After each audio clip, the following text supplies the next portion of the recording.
Hello everyone, welcome back to our YouTube channel School Diaries. നമ്മുടെ English പരീക്ഷകളിൽ സ്ഥിരമായി വരുന്നൊരു ചോദ്യമാണ് പിക്ചർ ഡിസ്ക്രിപ്ഷൻ അല്ലേ? 5 മാർക്കിൻ്റെ ഒരു ചോദ്യമാണ് പിക്ചർ ഡിസ്ക്രിപ്ഷൻ. അപ്പം നമ്മൾ പലരും പലതരത്തിലുള്ള മിസ്റ്റേക്ക് കൊണ്ട് എളുപ്പത്തിൽ കിട്ടാവുന്ന ഈ ഒരു 5 മാർക്ക് നഷ്ടപ്പെടാറുണ്ട് അല്ലേ? അപ്പോൾ എങ്ങനെയാണ് ഒരു പിക്ചർ ഡിസ്ക്രിപ്ഷൻ എഴുതുക? How to write a picture description എന്നാണ് നമ്മൾ ഈ വീഡിയോയിൽ നോക്കാൻ വേണ്ടി പോകുന്നത്. അപ്പോൾ എളുപ്പത്തിൽ നമുക്കൊരു മിനിമം മാർക്ക് വാങ്ങാൻ എങ്ങനെ നമുക്ക് പിക്ചർ ഡിസ്ക്രിപ്ഷൻ എഴുതാം എന്നുള്ളതാണ് ഈ ഒരു വീഡിയോക്കകത്ത് നമ്മൾ പറയുന്നത്. അപ്പം നമുക്ക് നോക്കാം.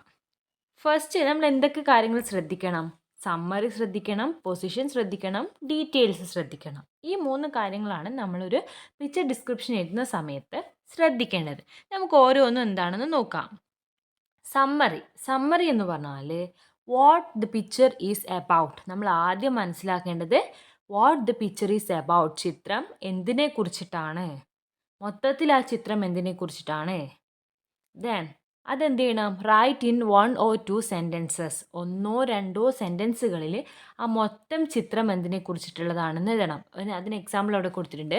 This is a picture of a beautiful garden. അപ്പോൾ ഗാർഡൻ്റെ പിക്ചർ ആണെങ്കിൽ ഗാർഡൻ, അല്ല മറ്റെന്താണോ അവിടെ കൊടുത്തത്, ബീച്ച് ആണെങ്കിൽ ബീച്ച്, കാർണിവൽ ആണെങ്കിൽ കാർണിവൽ, അത് നമ്മുടെ ചോദ്യത്തിനനുസരിച്ച് മാറ്റി എഴുതാം. This is a picture of a beautiful garden. അതല്ലെങ്കിൽ എങ്ങനെ നമ്മുടെ ആ ഒരു പിക്ചർ ഡിസ്ക്രിപ്ഷൻ സ്റ്റാർട്ട് ചെയ്യണം? In this picture we can see a beautiful garden, beautiful park or a beautiful beach. ഇങ്ങനെയാണ് എഴുതേണ്ടത്. അല്ലെങ്കിൽ the picture shows a beautiful garden, the picture shows a beautiful park. അങ്ങനെ വേണം നമ്മൾ എഴുതാൻ. ആദ്യത്തെ സെൻറ്റൻസ് എപ്പോഴും എന്തായിരിക്കണം?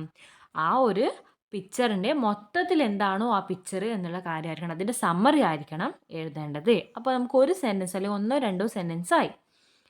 അടുത്ത നമ്മൾ ആലോചിക്കേണ്ട പൊസിഷനാണ്.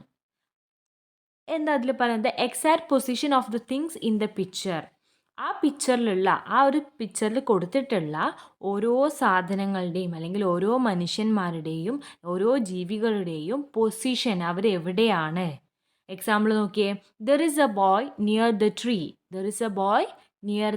ട്രീ. പിന്നെയോ a fish is in the pond.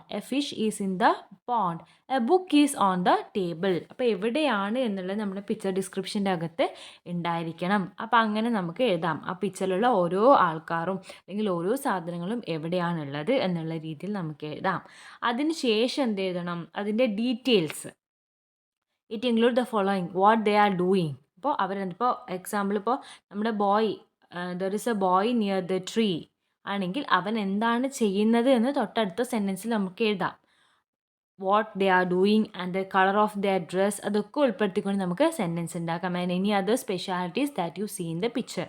അപ്പോൾ ആ ആൾക്ക് നമ്മൾ കാണുന്ന മറ്റെന്ത് പ്രത്യേകതയും നമുക്ക് എന്ത് ചെയ്യണം? നമ്മുടെ പിക്ചർ ഡിസ്ക്രിപ്ഷൻ്റെ അകത്ത് ഇൻക്ലൂഡ് ചെയ്യണം.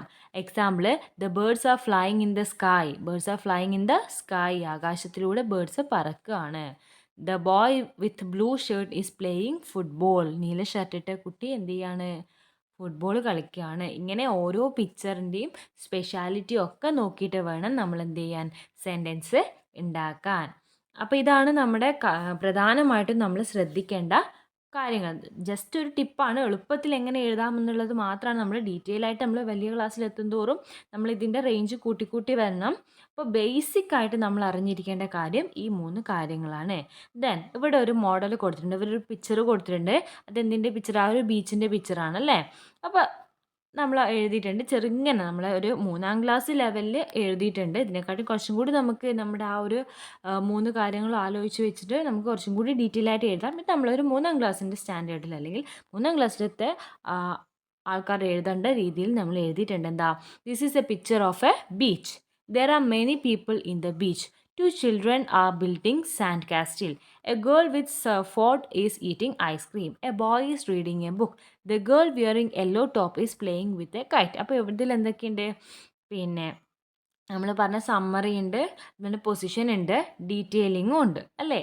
അപ്പോൾ ഇങ്ങനെയാണ് ഇത് മാത്രമല്ല, ഇനിയും ഒരുപാട് കാര്യങ്ങൾ ആ ചിത്രത്തിൽ തന്നിട്ടുണ്ട്. നമ്മൾ ജസ്റ്റ് ഒരു മോഡൽ എന്നുള്ള രീതിയിലാണ് ഇത്ര പോരാ പറഞ്ഞിട്ടുള്ളത്. ഇനി ഇത് മോർ ടോപ്പിക്സ്, നമുക്ക് സാധാരണയായിട്ട് പരീക്ഷയ്ക്ക് വരാൻ സാധ്യതയുള്ള കുറച്ച് ടോപ്പിക്സ് ആണ് ഇത്. സാധാരണയായിട്ട് നമുക്ക് ഇങ്ങനെയാണ് ഈ ഒരു ഇത്രയും കാര്യങ്ങളാണ് വരാറ്. ഇതന്നെ വരണം എന്നില്ല, ഇനിയും ചിലപ്പോൾ വേറെ എന്തെങ്കിലും പിക്ചേഴ്സും വരാം. അപ്പോൾ സാധാരണ വരാറ് beach, fair, park, garden, school, village, carnival ഇതൊക്കെയാണ്. അപ്പോൾ ഇതൊക്കെ വച്ചിട്ടുള്ള പിന്നെ പിക്ചർ ഡിസ്ക്രിപ്ഷൻ നിങ്ങൾ സ്വന്തമായിട്ട് എഴുതാൻ പറ്റുന്നുണ്ടോ എന്ന് നോക്കുക. അല്ലെങ്കിൽ ഇതൊക്കെ വന്നാൽ എഴുതാൻ പറ്റിയ കുറച്ച് കാര്യങ്ങൾ നിങ്ങൾ പഠിച്ച് വെച്ചിട്ട് വേണം എക്സാമിന് പോകാൻ വേണ്ടി. അങ്ങനെയാകുമ്പോൾ നമുക്ക് എക്സാം എഴുതാൻ കുറച്ചും കൂടി എളുപ്പമാവും. അപ്പോൾ ഇതിൽ നിങ്ങൾക്ക് എന്തെങ്കിലും ഒരു കൺഫ്യൂഷൻ ഉണ്ടെങ്കിൽ, നിങ്ങൾക്ക് എഴുതാൻ പറ്റിയില്ല എങ്കിൽ നമ്മുടെ സ്കൂൾ ഡയറീസിൻ്റെ ഇൻസ്റ്റാ പേജ് ഒന്ന് ഫോളോ ചെയ്യുക. അതിലൊന്ന് മെസ്സേജ് അയക്കുക. ബാക്കി ഡീറ്റെയിൽസ് നമുക്ക് അതിൽ ഷെയർ ചെയ്യാം. ഓക്കെ, അപ്പോൾ ഇങ്ങനെയാണ് നമ്മളൊരു പിക്ചർ ഡിസ്ക്രിപ്ഷൻ തയ്യാറാക്കേണ്ടത്. ഇതുപോലെ നമുക്ക് പരീക്ഷയ്ക്ക് ഉപകാരപ്പെടുന്ന മറ്റു പല പൊടിക്കൈകളായിട്ട് വരുന്നുണ്ട്. അപ്പോൾ എല്ലാവരും വീഡിയോ നന്നായിട്ട് കാണാം. അപ്പോൾ ഇത്രയാണ് നമ്മുടെ ഇന്നത്തെ വീഡിയോയിൽ ഉൾപ്പെടുത്തിയിട്ടുള്ളത്. അപ്പോൾ ഈ ഒരു വീഡിയോ നിങ്ങൾക്ക് ഇഷ്ടപ്പെട്ടുവെങ്കിൽ ലൈക്ക് ചെയ്യുക, മറ്റുള്ളവർക്കും ഉപകാരപ്പെടുമെന്ന് തോന്നിയാൽ ഷെയർ ചെയ്യുക. അതുപോലെ നിങ്ങൾ ഈ ഒരു ചാനൽ ആദ്യമായിട്ടാണ് കാണുന്നതെങ്കിൽ സബ്സ്ക്രൈബ് ചെയ്യാനും മറക്കരുത്. അപ്പോൾ ഇനി അടുത്ത വീഡിയോയിൽ കാണാം.